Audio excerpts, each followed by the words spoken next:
السلام علیکم ورحمۃ اللہ وبرکاتہ۔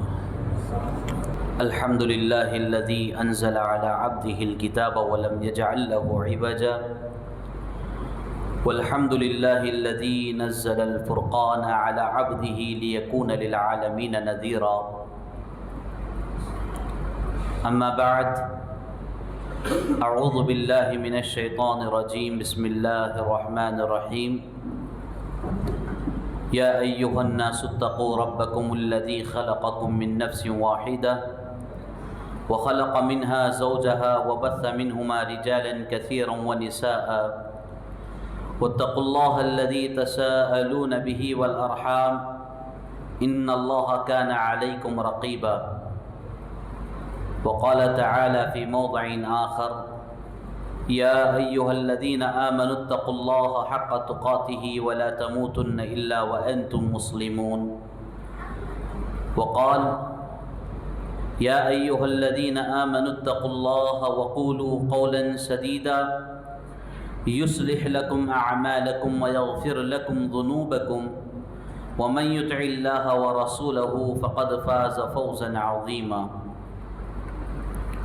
قال الله تبارك وتعالى في كلامه المجيد والفرقان الحميد: يا أيها الذين آمنوا قوا أنفسكم وأهليكم نارا وقودها الناس والحجارة عليها ملائكة غلاظ شداد لا يعصون الله ما أمرهم ويفعلون ما يؤمرون۔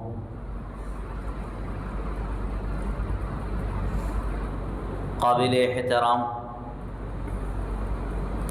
صدر محترم، سینئر فاضل برادر کبیر فضیلت الشیخ ابو ہریرہ مدنی حفظہ اللہ، اور آج کی اس نشست کے خصوصی مہمانان کرام، صوبائی و شہری جمعیت و جماعت کے ذمہ داران، اور اسی طرح نلور کی جماعت کے محبین، پردہ نشین خواتین اسلام اور پیارے بچوں، تمام قسم کی تعریف و توصیف، حمد و ثنا، پاکی، بڑائی، بزرگی، شہنشاہی اللہ وحدہ لا شریک لہ کے لیے لائق و زیبا ہے،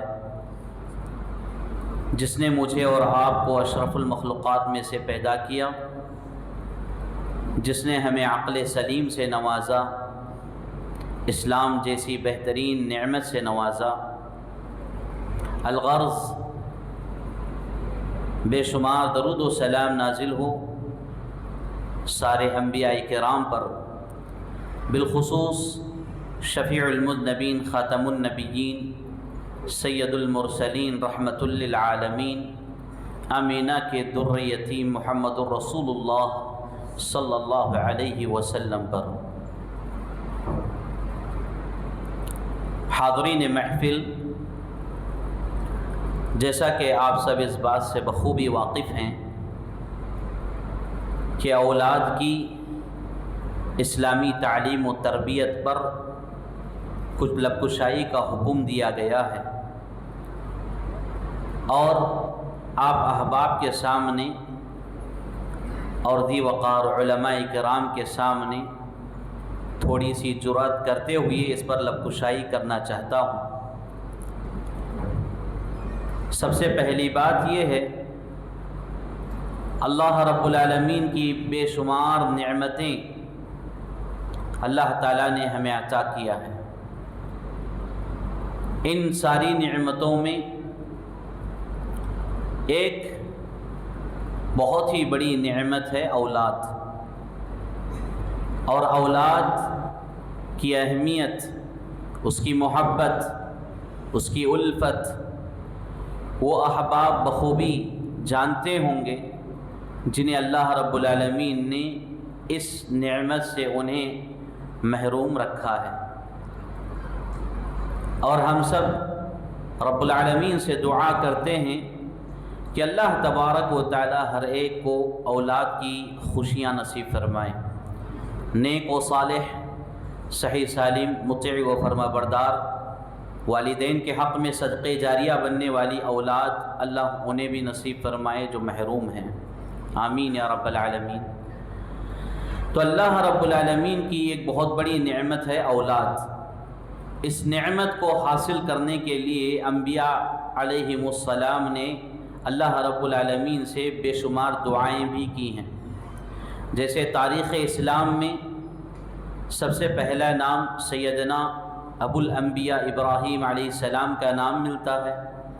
ابراہیم علیہ السلام جلیل القدر نبی ہیں، ابو الانبیاء ہیں، اس کے باوجود اللہ رب العالمین نے کئی سالوں تک اولاد کی نعمت سے انہیں آزمایا، اور ابراہیم علیہ السلام نے اللہ رب العالمین سے اولاد کی برابر دعائیں مانگتے رہے، یہاں تک کہ ابراہیم علیہ السلام کی دعائیں رب العالمین کی بارگاہ میں قبول ہوئیں، اور اس آزمائش میں ابراہیم علیہ السلام سرخرو ہو گئے۔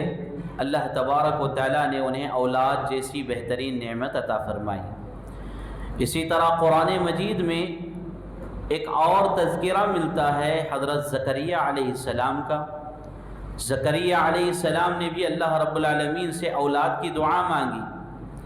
اللہ تبارک و تعالیٰ نے انہیں بھی اولاد سے آزمایا، یعنی بڑی عمر تک اللہ تعالیٰ نے انہیں اولاد سے محروم رکھا تھا، اور انہوں نے بھی اللہ رب العالمین کی اس آزمائش میں کامیاب ہو گئے۔ اللہ رب العالمین نے انہیں فرشتوں کے ذریعے خوشخبری بھیجا، فرشتے آ کر انہیں خوشخبری سنائیں کہ اللہ رب العالمین تمہیں ایک بیٹا عطا کرنے والا ہے اور اس کا نام یحییٰ ہوگا۔ لہذا اللہ تعالیٰ نے زکریا علیہ السلام کی دعاؤں کو قبول کرتے ہوئے انہیں اولاد بھی عطا کیا، اولاد کی خوشخبری سنائی، اور سونے پہ سہاگا یہ کہ اس اولاد کا نام اللہ تعالیٰ خود انتخاب فرمایا، یعنی اس کا نام یحییٰ اللہ تعالیٰ نے بیان فرمایا ہے۔ بہرکیف اولاد اللہ رب العالمین کی بہت بڑی نعمت ہے، اور جس کو اولاد نصیب ہوئی ہے انہیں اولاد کی قدر کرنا چاہیے، اور اللہ کی اس نعمت میں، اس امانت میں کسی قسم کی خیانت نہیں کرنا چاہیے۔ اولاد اللہ رب العالمین کی جہاں نعمت ہے وہاں ایک بہت بڑی امانت بھی ہے۔ اولاد والدین کے پاس اللہ کی بہت بڑی امانت ہے، اور اس اولاد کی وہ صحیح تربیت کرتے ہیں، انہیں صحیح تعلیم دیتے ہیں، تو اس امانت کی وہ صحیح نگرانی کرنے والے ہوں گے۔ اگر اولاد کو اسلامی تعلیمات سے، دینی تعلیمات سے دور رکھ کر ان کی کوئی تربیت نہیں کی، تربیت کا کوئی پہلو ان کی طرف نہیں آگے بڑھایا، تو پھر یہ والدین اللہ رب العالمین کی بارگاہ میں خائن بنا کر کھڑا کیے جائیں گے، یعنی اولاد کے حق میں خیانت کرنے والے۔ لہذا یہاں بہت ساری خواتین بیٹھی ہیں، مرد احباب بیٹھے ہیں، اللہ رب العالمین سے ڈریں، اپنی اپنی اولاد کے حق میں اپنے اپنے آپ کا کردار صاف کرنے کی کوشش کریں۔ اولاد کی تربیت یہ بہت ہی اہم پہلو ہے، اہم مسئلہ ہے، اور دور حاضر میں، اس دور میں اولاد کی بہت ہی سخت اسلامی تربیت کرنے کی ضرورت ہے۔ آئے دن طرح طرح کے فتنے، طرح طرح کی پریشانیاں، طرح طرح کے گناہ ہمارے سامنے آ رہے ہیں، اور ہماری اولاد اسی وقت ان فتنوں سے، ان مصیبتوں سے دور رہ سکتی ہے جبکہ انہیں اسلامی تعلیم و تربیت کے دائرے میں رکھا جائے۔ اولاد کی تعلیم و تربیت کا جو مرحلہ ہے بڑا انوکھا مرحلہ ہے۔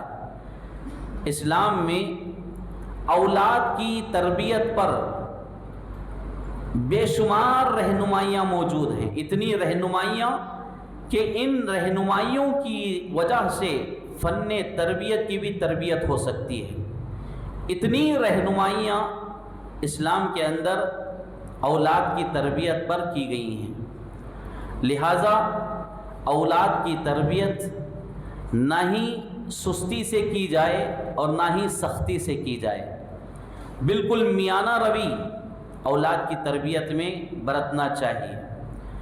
بطور مثال، اولاد پرندے کے ایک معصوم چوزے کی طرح ہوتی ہے، اس کی تربیت ہمیں ویسے ہی کرنا ہے۔ چوزا جو ہوتا ہے، پرندے کا بچہ بڑا معصوم ہوتا ہے، اس کو ہم ہاتھ میں لیں گے، اس کو کیسے پکڑنا ہے؟ سختی سے پکڑیں گے مر جائے گا، ڈھیل دے کر رکھیں گے اڑ جائے گا۔ لہذا اس چوزے کو ہمیں پیار و محبت کے ساتھ، شفقت کے ساتھ پکڑنا ہے۔ ہمارے بچوں کا مسئلہ بھی ایسا ہی ہے، ڈھیل دیں گے یہ بچے اڑ جائیں گے، اگر سختی سے دبائیں گے تو بچے مر جائیں گے۔ ان بچوں کو بڑے ہی پیار و محبت کے ساتھ، شفقت کے ساتھ پکڑ کے رکھنا ہے۔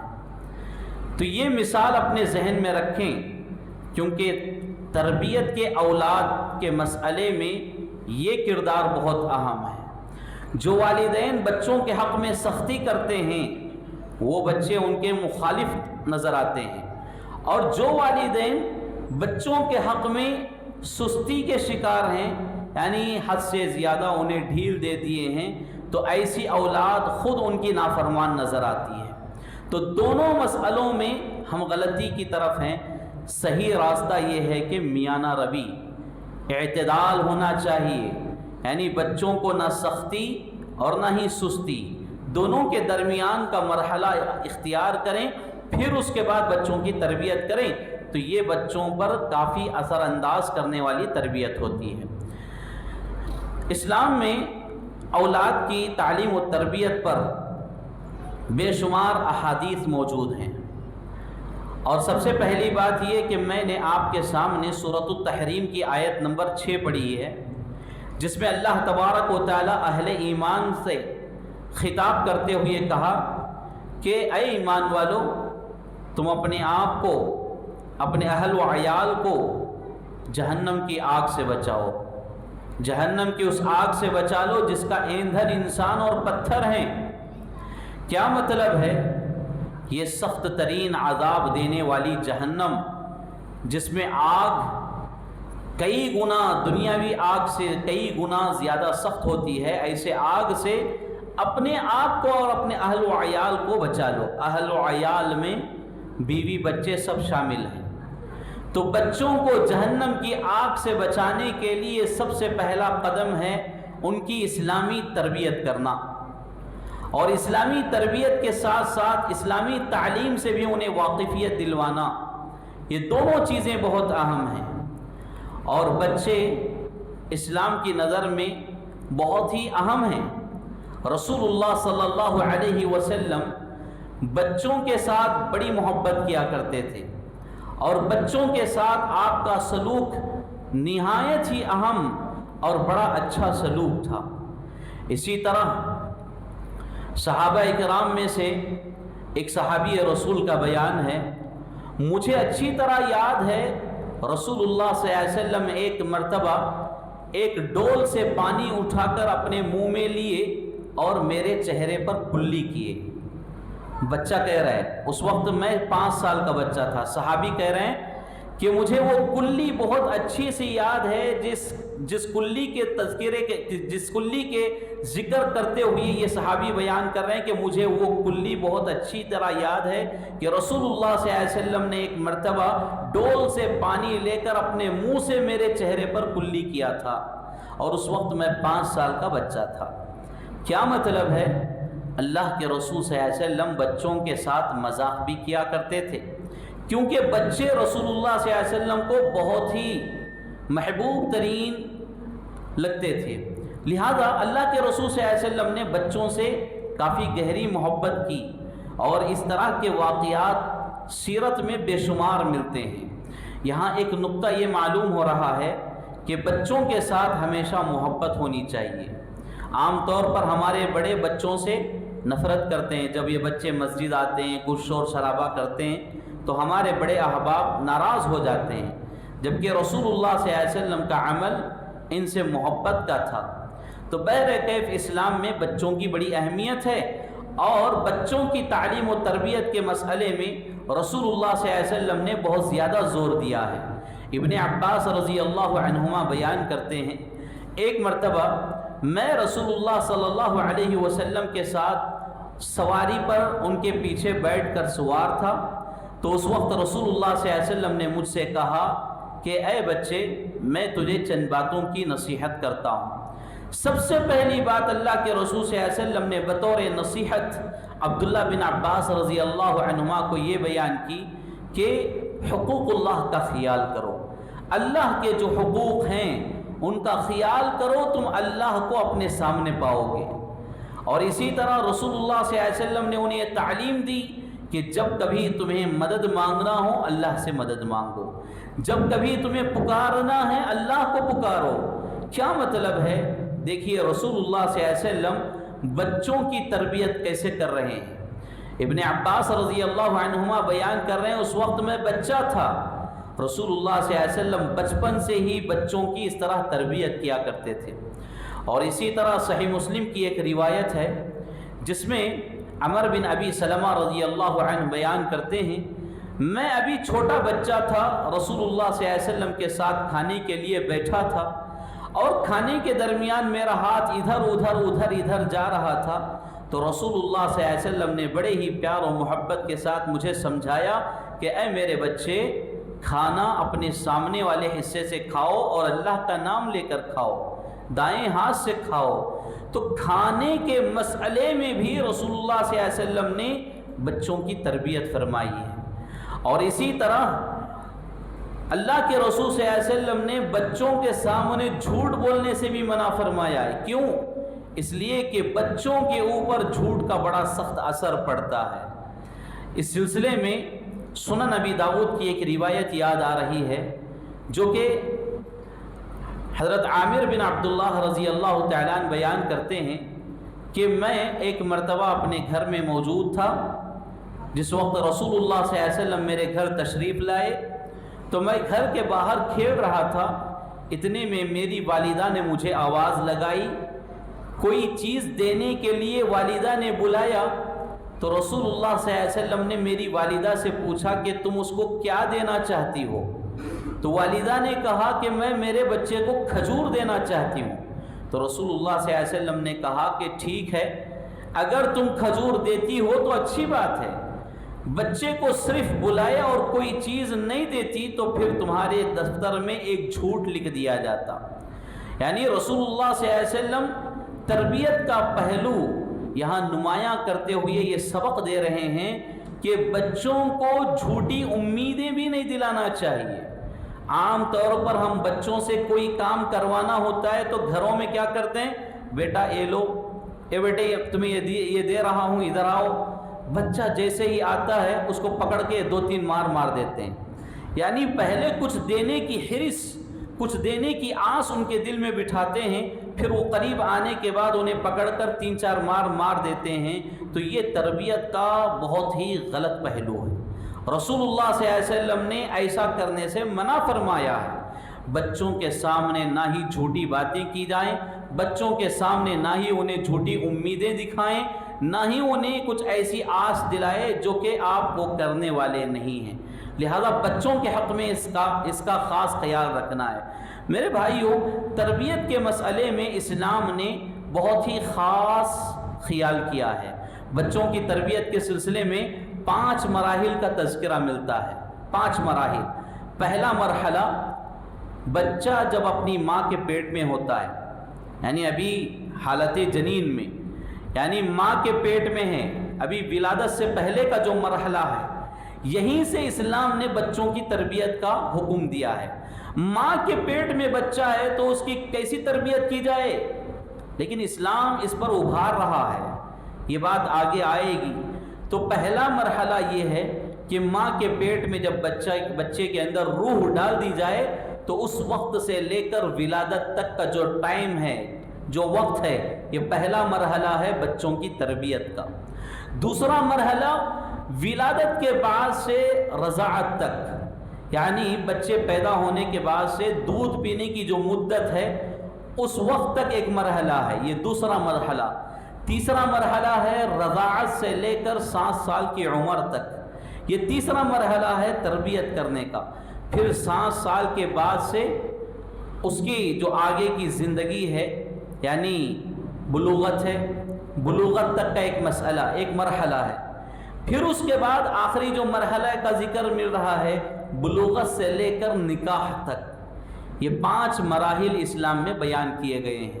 پہلے مرحلے میں یعنی جب بچہ ماں کے پیٹ میں ہو اور اس کے اندر روح ڈال دی جائے، روح پھونک دی جائے، تو وہاں سے اس کی تربیت کا آغاز ہونا چاہیے۔ یعنی ماں کو چاہیے کہ وہ زیادہ سے زیادہ قرآن کی تلاوت سنے یا قرآن کی تلاوت کرے، اسلامی تعلیمات پڑھے، اسلامی تعلیمات پر عمل کرے، اور کوئی چیز سننا چاہتی ہے ماں تو وہ اسلام سے متعلق ہو، ایسی ہی کلام، ایسی ہی باتیں سنیں تاکہ بچے کی تربیت ہو۔ اور آج کی ترقی کرتی یہ سائنس بھی اس بات کا اقرار کر رہی ہے کہ اسی وقت سے ماں کا اور ارد گرد کا جو ماحول ہوتا ہے وہ بچوں کو معلوم ہوتا ہے، بچوں کے اوپر وہ اثر ہوتا ہے۔ لہذا اسلام نے وہیں سے بچوں کی تربیت کا آغاز کرنے کا حکم دیا ہے۔ تو ماں کو چاہیے کہ جب بچے کے اندر روح پھونک دی جائے، روح ڈال دی جائے، تو وہاں سے ہی قرآن کی تلاوت ہو اور احادیث کی تلاوت ہو، اسلامی آداب کا خاص خیال رکھتے ہوئے ماں زندگی گزارے۔ اب ہماری مائیں بہنیں جو خاص کر کے حاملہ ہوتی ہیں، ان کا عمل یہ ہوتا ہے کہ چلنا پھرنا کم کر دیتی ہیں، آرام کے بہانے، ریسٹ کے بہانے۔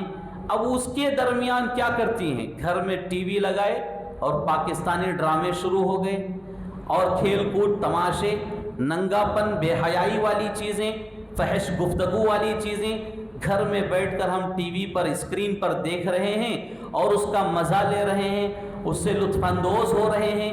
تو یہ ساری چیزیں بچوں پر اثر پڑتی ہیں۔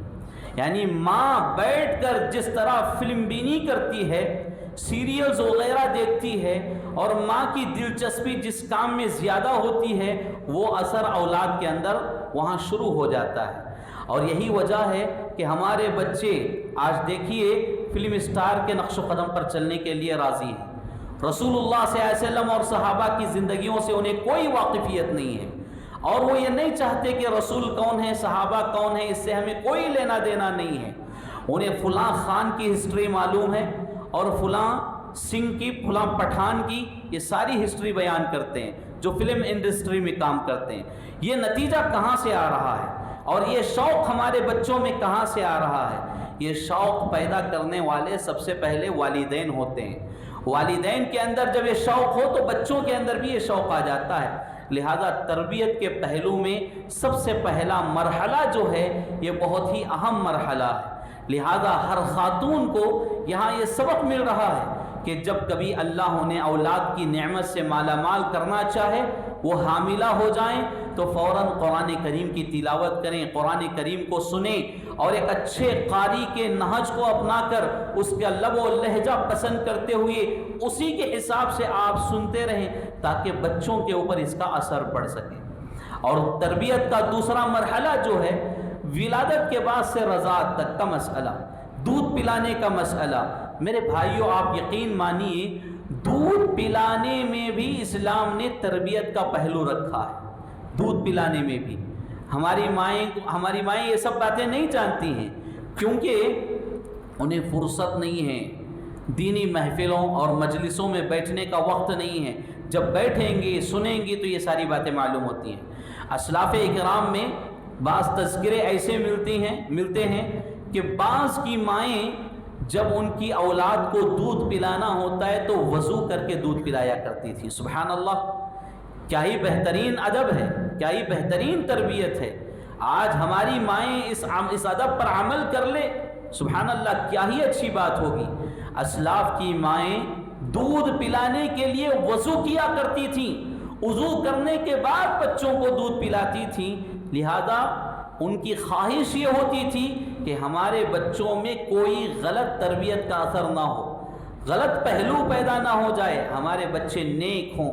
لہذا مائیں ہوں تو ایسی ہونی چاہیے، دودھ پلا کر بچوں کو وضو کر کے دودھ پلانا چاہیے۔ بسا اوقات ہوتا یہ ہے ابھی یعنی موجودہ جو غذائیں ہیں اس سے بعض خواتین میں کمزوریاں آ جاتی ہیں، یعنی بچوں کو بسا اوقات ماں کا دودھ سیٹ نہیں ہوتا ہے تو انہیں کیا ہے ڈبے کا دودھ پلانا پڑتا ہے۔ تو ایسے وقت میں مائیں ڈبے میں دودھ ملا کر بچے کو سونپ دیتے ہیں اور وہاں سے نکل جاتی ہیں۔ نہیں، ماں کا کردار یہ ہوتا ہے آپ کو ڈبے سے بھی دودھ پلانا پڑے تو پہلے بچے کو اٹھائیں، اپنے گود میں لیں، اپنے سینے سے لگائیں، پھر ڈبے سے دودھ پلائیں۔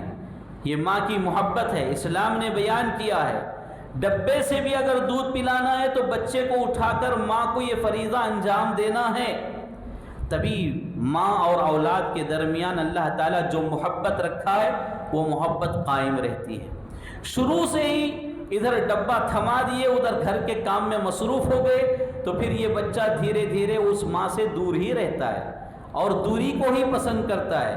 لہٰذا دودھ پلانے کے مسئلے میں بھی تربیت کا پہلو بتایا گیا ہے، اور یہاں خاص کر کے یہ بات ہمیں یاد ہونی چاہیے کہ ماں کوئی ایسی غذا نہ کھائے جو حرام ہو، حرام کی غذا سے دور رہے، کیونکہ حلال غذا جب ماں کھاتی ہے اس غذا کو اللہ تعالیٰ دودھ کی شکل دے کر بچوں کو نصیب کرتا ہے۔ اگر ماں حرام کھانے والی ہو جائے تو پھر یہ دودھ کے قطرے جو حرام کے بچے کے پیٹ میں جا رہے ہیں تو بھلا بتائیے یہ بچہ کیسے ترقی کر سکتا ہے، کیسے ترقی کر سکتا ہے۔ ایک مشہور شاعر گزرے ہیں، شاعر ہند علامہ اقبال رحمہ اللہ، بڑے مشہور شاعر ہیں، آپ تمام اس شاعر کو جانتے بھی ہوں گے۔ اس شاعر کے بارے میں علامہ اقبال رحمہ اللہ کے بارے میں آتا ہے کہ ایک مرتبہ یہ ابھی چھوٹے بچے تھے، ان کو دودھ پلایا گیا اور اس وقت غلطی سے کیا ہے کوئی حرام چیز کھا لی گئی تھی۔ علامہ اقبال کے والد گرامی کو معلوم ہوا کہ اس حرام کھانے کے بعد بچے کو دودھ پلایا گیا ہے، تو باپ نے علامہ اقبال کے نازک اور معصوم ترین حلق میں انگلی ڈال کر بچے کو قے کرا دیا، بچے کو الٹی کرا دیا۔ کیوں؟ وہ یہ پسند نہیں کرتے تھے کہ میرے بچے کے پیٹ میں حرام کی غذا جائے، میرے بچے کے پیٹ میں حرام کا دودھ جائے، انہیں پسند نہیں تھا۔ اور شاید یہی وجہ تھی کہ اس طرح حلال سے محبت کرنے کی وجہ سے، حرام سے بچنے کی وجہ سے یہ بچہ دنیا میں اتنا ترقی کر گیا، علامہ اقبال کے نام سے مشہور و معروف ہو گیا۔ لہذا بچوں کو دودھ پلانے کے مسئلے میں بھی ان چیزوں کا خاص خیال کرنا ہے والدین کو۔ اور اسی طرح رضاعت کا مسئلہ ختم ہو جائے تو رضاعت سے لے کر 7 سال تک کا ایک مرحلہ بیان کیا ہے۔ بچوں کی یہ عمر جو ہوتی ہے 3 سال سے لے کر 7 سال کی عمر، اس عمر میں بچہ ماں باپ کی محبت کو جانتا ہے، پہچانتا ہے، اچھی طرح سے اس سے واقفیت ہو جاتی ہے، اور اسی عمر میں بچہ والدین کی ناراضگی کو بھانپ لیتا ہے، اسے ان کی ناراضگی بھی معلوم ہو جاتی ہے۔ لہذا اس عمر میں بچوں سے نہایت ہی نرمی کے ساتھ سلوک کیا جائے، نہایت ہی نرمی کے ساتھ، محبت کے ساتھ، شفقت کے ساتھ ان کی تربیت کی جائے، اور اسی عمر میں بچوں کو اپنے ساتھ مسجد لانا ہے، اسی عمر میں بچوں کو اپنے ساتھ مدرسے کی طرف لے جانا ہے، اسی عمر میں بچوں کو اپنے بازو بٹھا کر خود قرآن کی تلاوت کرنا ہے، اسی عمر میں بچوں کو اپنے ساتھ لے کر اسلامی آداب پر عمل کرنا ہے۔ جب آپ کھانے کے لیے بیٹھ رہے ہیں اپنے ساتھ بچے کا بھی برتن لگانا ہے، بچے کو بٹھانا ہے، آپ جس طرح کھا رہے ہیں بچوں کو اسی طرح کھانے کی ترغیب دینا ہے، یعنی سیدھے ہاتھ سے کھانے کا حکم، کھاتے وقت انگلیوں کی صفائی کا حکم، یعنی انگلیوں کو چاٹنے کی جو احادیث آئی ہیں رسول اللہ صلی اللہ علیہ وسلم کی طرف سے جو تعلیمات آئی ہیں، ایک باپ ایک ماں اسی وقت یعنی کھانے کے درمیان یہ احادیث کی بہترین ترجمانی بچوں کے سامنے بیان کر سکتے ہیں۔ لہذا یہ عمر بچوں کی جو ہوتی ہے 3 سال سے 7 سال کی جو عمر میں، یہ عمر بہت ہی نازک اور حسین مرحلہ ہوتا ہے۔ لہذا اس مرحلے میں بچوں کو خاص کر کے دین کی طرف جوڑا جائے، اسلام کی طرف جوڑا جائے، اور یہی بچے اسی عمر میں عام طور پر ماں باپ کے اندر جو غلطیاں ہوتی ہیں اسے بہت جلدی کیا ہے اپنے اندر لے لیتے ہیں۔ ماں باپ کے اندر جو خوبیاں ہوتی ہیں ان خوبیوں کو لینے کی صلاحیت اسی عمر میں رہتی ہے. اور یہی وجہ ہے اگر باپ گھر میں بیٹھ کر سگریٹ پی رہا ہے، بیڑی پی رہا ہے، وہ پھینک دیا تو باہر بچہ پردے کے آڑ میں جا کر وہی سگریٹ لے کر 2-3 مرتبہ کھینچ کر آتا ہے. اور ایسا عام طور پر ہوتا ہے، گھروں میں ہوتا ہے. کیوں؟ یہی عمر کے بچے وہ کام کرتے ہیں، اس لیے کہ اس کے ابا کو اس نے وہ سگریٹ پیتے ہوئے دیکھا ہے، لہذا وہ بھی وہی نقش قدم پر چلنا چاہے گا، اسی کو پسند کرنا چاہے گا. اور یہ مرحلہ جو ہے بہت ہی خطرناک مرحلہ ہے. اور اسی مرحلے میں ہم اپنی بچیوں کو نازیبا کپڑے دلاتے ہیں جو مناسب نہیں رہتے ہیں. فلاں اسٹار ہیروئنز کے نقش قدم پر وہ کپڑے رہتے ہیں، ایسے کپڑے ان بچوں کو پہنائے جاتے ہیں. اور یہی بچے آگے چل کر جب بڑی ہوتی ہیں، بالغ ہو جاتی ہیں، تو ایسے ہی بچوں کے ایسے ہی کپڑوں کی وہ دلدادہ ہو جاتی ہیں. بہرکیف رضاعت کے بعد سے 3 سال سے 7 سال کا جو مرحلہ ہے، اس مرحلے میں بچوں کی بہترین تربیت کرنا چاہیے. اس میں بچوں کے اندر بڑی صلاحیت ہوتی ہے. پھر 7 سال کے بعد جو بلوغت تک کا مرحلہ ہے یہ بھی بہت اہم ہے. یہ مرحلہ جو ہے اسکول اور اسی طرح کیا ہے آپ کے تعلیمی مراحل یہاں سے شروع ہوتے ہیں. بچے کے لیے تعلیم کا آغاز اس مرحلے میں شروع ہو گیا ہوتا ہے. تو یہاں پر والدین کے لیے سب سے نمایاں، سب سے بہترین اور سب سے پہلا قدم یہ اٹھانا ہے کہ بچوں کے لیے صحیح اسکول کا انتخاب کیا جائے. آج کل کیا ہے اسکولز میں طرح طرح کی چیزیں بچوں کو سکھائی جا رہی ہیں اور باقاعدہ یہ بتایا جا رہا ہے کہ فلاں دیوی دیوتا ہیں جن کے خاص کام ہیں. جیسے تعلیم کے مرحلے میں سرسوتی دیوی ہے جو بچوں کو تعلیم دیتی ہے، اور بچوں کو یہ سبق دلایا جاتا ہے کہ باقاعدہ بچے سرسوتی دیوی کے سامنے کھڑ کر ہاتھ جوڑ کر، یعنی ہمارے مسلمان بچے، توحید پرستوں کے بچے سرسوتی دیوی کے سامنے کھڑ کر اس طرح کے کام کرتے ہیں. اور یہاں تک بھی سنا گیا ہے، دیکھا گیا ہے کہ بچے اپنا ایگزام پیپر سرسوتی دیوی کے پیروں کے سامنے رکھ کر اس سے مدد مانگ کر ایگزام پیپر لا کر لکھتے ہیں. یہ ذہن ہمارے بچوں کا کہاں سے بن رہا ہے؟ اسکول سے.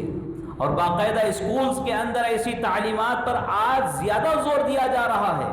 لہذا مسلمانوں کے لیے یہ بے حد ضروری ہے کہ اپنے بچوں کے لیے جس اسکول کا آپ انتخاب کر رہے ہیں، نہایت ہی اہم مسئلہ ہے، اچھے اسکول کا انتخاب کریں.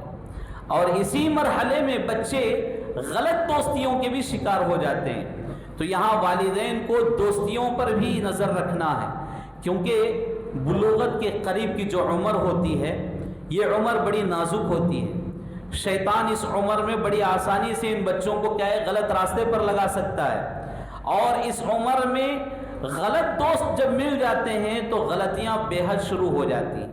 لہذا تعلیم کا مرحلہ یہاں سے شروع ہو رہا ہے، تو ان کے لیے تعلیم کے لیے جو اسکول کا انتخاب ہے وہ بالکل اچھے اسکول کا انتخاب کرنا ہے. بالغ ہو گئے، بالغ ہو جانے کے بعد بچہ جوان ہو گیا تو اسلام کے اندر جوانوں کی تربیت پر بھی ابھارا گیا ہے. یعنی بالغ ہونے سے لے کر نکاح تک کا جو 5واں مرحلہ ہے، یہ 5ویں مرحلے میں بہت زیادہ تعلیمات ملتی ہیں کہ نوجوان ایسا ہونا چاہیے، نوجوان ایسا ہونا چاہیے، اسلام سے اسے محبت ہونی چاہیے، اس کا عقیدہ صحیح ہونا چاہیے، ایمان کیا ہے اسے معلوم ہونا چاہیے، اللہ کیا ہے، رسول کیا ہے، ساری تعلیمات اسے معلوم ہونا چاہیے اس نوجوان کو. اور اسلام میں یہ 5 مراحل کے بعد جب اس کا نکاح ہو جائے تو وہاں تربیت کا پہلو نظر نہیں آ رہا ہے. کیوں؟ اس لیے کہ اب یہ خود تربیت کرنے والا ہوگا. نکاح ہو گیا تو پھر نکاح کے بعد اللہ تعالیٰ اسے خود اولاد دینے والا ہے. تو پھر مسئلہ کہاں آیا؟ اسی بچے کی بیوی اب حاملہ ہوگی تو پھر وہاں سے اس بچے کی تربیت کا آغاز ہوگا. تو یہ 5 مراحل بڑے اہم ہیں. لہذا ان مراحل میں تعلیم و تربیت کے سلسلے میں ہمیں بڑے احتیاط کے ساتھ کام لینا ہے، کیونکہ صحیح بخاری کی حدیث ہے، حدیث نمبر 2409. عبداللہ بن عمر رضی اللہ تعالیٰ عنہما بیان کرتے ہیں اللہ کے رسول صلی اللہ علیہ وسلم نے فرمایا کلکم راع ومسئول عن رعیتہ فالامام راع وهو مسئول عن رعیتہ والرجل في اہلہ راع وهو مسئول عن رعیتہ والمرأة في بیت زوجها راعیۃ وهي مسئولۃ عن رعیتها۔ کیا مطلب ہے؟ رسول اللہ صلی اللہ علیہ وسلم کہہ رہے ہیں تم میں کا ہر آدمی ذمہ دار ہے اور وہ اپنی ذمہ داری سے متعلق پوچھا جانے والا ہے۔ ایک امام، ایک بادشاہ ذمہ دار ہے، وہ اس کے ایک حکمران ذمہ دار ہے، وہ اس کی ذمہ داری کے بارے میں پوچھا جائے گا۔ ایک مرد اپنے گھر کا ذمہ دار ہے، گھر کا مطلب اس کے بیوی بچوں کا سب کا وہ ذمہ دار ہے، لہذا بیوی سے متعلق وہ پوچھا جائے گا، بچوں سے متعلق وہ پوچھا جائے گا۔ اور ایک عورت شوہر کے گھر کی ذمہ دار ہے، اس کے بچوں کی ذمہ دار ہے، لہذا اس خاتون سے بھی اس کی ذمہ داریوں سے متعلق سوال کیا جائے گا۔ لہذا ہم تمام کو یہ فکر اپنے اندر رکھنا چاہیے کہ جب بارگاہ الہی میں ہم کھڑے ہوں گے، ہماری اولاد سے متعلق ہم سے سوال کیا جائے گا تو ہمارے پاس کیا جواب ہوگا؟ ہم اولاد کی تربیت کیسے کر رہے ہیں، کیا کر رہے ہیں، اس سے متعلق سوال کیا جائے تو ہم کیا جواب دیں گے؟ لہذا تعلیم و تربیت کے مرحلے میں بہت ہی زور کے ساتھ ہمیں کام کرنا چاہیے۔ یہاں دیکھیے بچے بیٹھے ہیں، اسلامک سمر کورس کے نام سے بچے یہاں جڑے ہیں، اور آپ یقین مانیے اسلامک سمر کورس میں بچے بہت کچھ سیکھ لیتے ہیں۔ اور ہمارے بچوں کو جو ابھی 9th کلاس پاس کر کے 10th میں جا رہے ہیں یا 10th پاس کر کے انٹر میں جا رہے ہیں، یقین مانیے رسول اللہ صلی اللہ علیہ وسلم کا نام تک انہیں معلوم نہیں ہے۔ اور ہمارے پاس الحمدللہ سمر کورس جب ہوا، کئی بچوں سے میں نے یہ سوال کیا کہ رسول صلی اللہ علیہ وسلم کا نام کیا ہے، نبی صلی اللہ علیہ وسلم کا نام کیا ہے؟ تو 9th اسٹینڈرڈ میں پڑھنے والے ایک بچے نے کہا کہ یونس علیہ السلام، ایک بچے نے کہا کہ ابراہیم علیہ السلام، اور ایک بچے نے کہا کہ رسول کا نام رسول ہی ہے، اسی لیے انہیں رسول صلی اللہ علیہ وسلم کہا جاتا ہے۔ کئی بچے اس طرح کے جواب دیے، اور تب جا کر ہمیں یہ واضح کرنا پڑا کہ نہیں، نبی صلی اللہ علیہ وسلم کا نام محمد الرسول اللہ صلی اللہ علیہ وسلم ہے۔ اور اسی وقت میں نے بچوں کے سامنے یہ بھی کہہ دیا کہ یہ سوال آپ کو امتحان میں آئے گا، کیونکہ اس ڈر سے تو بھی محمد صلی اللہ علیہ وسلم کا نام یہ بچوں کو یاد رہے گا۔ اور الحمدللہ ہم نے یہ سوال امتحان میں بھی دیا ہے تاکہ بچوں کو نبی کا نام معلوم ہو۔ تو ہمارے بچے جو 10th اور انٹر پڑھنے والے ہیں، انہیں نبی صلی اللہ علیہ وسلم کا جو حقیقی نام ہے وہ نہیں معلوم۔ یہ ہمارے لیے بہت ہی افسوس کا مقام ہے، خاص کر ان والدین کے لیے جو والدین بچوں کی اس طرح تربیت کر رہے ہیں، دین سے دور، عقیدہ صحیحہ سے دور، اسلامی تعلیمات سے دور۔ لہذا ہمیں بچوں کے اوپر زیادہ محنت کرنے کی ضرورت ہے، کیونکہ یہ بچے آج کے بچے ہیں، کل کے یہ بڑے ہیں، اور یہی بچے کل علماء بن سکتے ہیں، یہی بچے کل محدثین بن سکتے ہیں، یہی بچے کل قوم و ملت کے خادم بن سکتے ہیں، اور یہی بچے کل جماعت و جمعیت کے ذمہ دار بن سکتے ہیں۔ لہذا ان بچوں کی صحیح تربیت ہونی چاہیے۔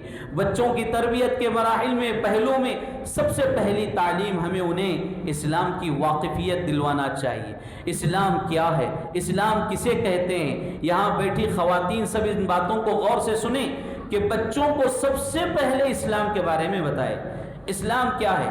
ہمارے پاس کئی بچے آ کر سوال کرتے رہتے ہیں انٹر وغیرہ کے کہ شیخ میرا فلاں دوست ہے اپنے دھرم کے بارے میں اس طرح کی باتیں کر رہا ہے، لیکن میں اس کو جواب نہیں دے پا رہا ہوں۔ یعنی ایک غیر مسلم بچہ اپنے دھرم کے بارے میں اتنا نالج لے کر آتا ہے، اسکول آ رہا ہے، اور اپنے دوستوں کے سامنے دھرم کی نشر و اشاعت کرنا چاہتا ہے، لیکن ہمارے بچے اس کا ڈیفنس نہیں کر پا رہے ہیں اور اس کا جواب نہیں دے پا رہے ہیں۔ تو یہ ہمارے والدین کے لیے اور خاص کر کے ہمارے علماء، ائمہ مساجد، ذمہ داروں کے لیے بڑے ہی شرمندگی کا مقام ہے، کیونکہ بچوں کی تربیت کے پہلو میں، مراحل میں جو اہم کردار ہوتا ہے، ماں کا گود ہوتا ہے، اور اس کے بعد گھر کا ماحول ہوتا ہے، پھر اس کے بعد مسجدیں، مدارس ہوتے ہیں۔ یہ 3 جگہوں پر بچوں کی تربیت کی جاتی ہے، ماں کا گود، گھر کا ماحول اور مسجد اور مدارس۔ یہ 3 جگہوں پر بچے تربیت پا سکتے ہیں۔ لہذا ماں کو بھی اچھی بننا ہے، باپ کو بھی اچھا بننا ہے، گھر کا ماحول بھی نیک ہونا ہے. یعنی گھر میں گالی گلوچ، لڑائی جھگڑا، فساد وغیرہ، کتنے ماں باپ ہیں بچوں کو بآسانی جھوٹ کی تعلیم دلواتے ہیں. ابا گھر میں رہتے ہیں، کوئی آیا ابا کو طلب کر رہا ہے تو انہیں سکھا دیتے ہیں کہ بیٹا تم جاؤ، جا کر بولو کہ نہیں ہے، ابا گھر میں نہیں ہے، ابا گھر میں نہیں ہے. فون آ رہا ہے تو بیوی کو دیتے ہیں فون. بے غیرت لوگ ہیں ایسے کہ سامنے والا غصہ ہو رہا ہے تو بیوی کے ذریعے اس کے غصے کو ٹھنڈا کرنا چاہتے ہیں. نعوذ باللہ. بیوی کو فون تھماتے ہیں اور کہتے ہیں کہ آپ بات کرو ان سے، انہیں بتاؤ کہ آج گھر میں نہیں ہے. بیوی کو بھی جھوٹ پر ابھارتے ہیں، بچوں کو بھی جھوٹ پر ابھارتے ہیں. تو یہ بچے کل کے دن آپ کے ساتھ ہی جھوٹ بولنے والے ہو جائیں گے. لہذا بہرکیف تعلیم و تربیت کے مرحلے میں سب سے پہلی چیز اسلام کی تعلیم دے، اور نمبر 2 صحیح عقیدہ سکھائیں. صحیح عقیدہ بہت ہی اہم ہے. بچوں کو آج عقیدے کی واقفیت نہیں ہے میرے بھائیوں. بچوں کو چھوڑیے، ہمارے اپنے جمعیت اہل حدیث کے لوگوں کی میں بات کروں، بڑے بڑے لوگ الحمدللہ 5 وقتہ نمازی لوگ، ان کا عقیدہ خود صحیح نہیں ہے. گھر میں فلاں جگہ پر فلاں روم بنانے کے عادی ہیں. دکان میں پیسوں کی تجوری ادھر رکھیں گے تو ہی برکت، اگر پیسوں کا ڈرا ادھر چلا گیا تو نحوست. ہمارے اپنے جماعت اہل حدیث کے لوگوں کے یہ عقائد ہیں. کتنے افسوس کی بات ہے. لہٰذا عقیدے کی اصلاح بھی ضروری ہے. اور اسی طرح جھوٹ سے بچائیں، بچوں کے اندر وفاداری پیدا کریں، بچوں کو نرم بنائیں، سخت نہ بنائیں. بچوں کے اندر نرمی لائیں، کیونکہ نرمی رسول اللہ صلی اللہ علیہ وسلم کی سب سے اعلیٰ ترین صفت تھی. اور اسی نرمی کی وجہ سے رسول اللہ صلی اللہ علیہ وسلم نے بڑی بڑی قوموں پر فتح کر لیا، بڑے بڑے قبیلوں پر فتح کر لیا. لہذا نرمی بہت ہی بہترین چیز ہے. ہمیں بھی نرم ہونا چاہیے، اپنے بچوں کو بھی نرم بنانا چاہیے. بہرکیف تربیت، تعلیم و تربیت کا جو عنوان ہے بہت ہی وسیع عنوان ہے. چنندہ باتیں آپ کے سامنے میں رکھا ہوں. اللہ رب العالمین سے دعا ہے اللہ مجھے اور آپ تمام کو ان باتوں پر عمل کی توفیق عطا فرمائے. آمین یا رب العالمین. والسلام علیکم ورحمۃ اللہ وبرکاتہ.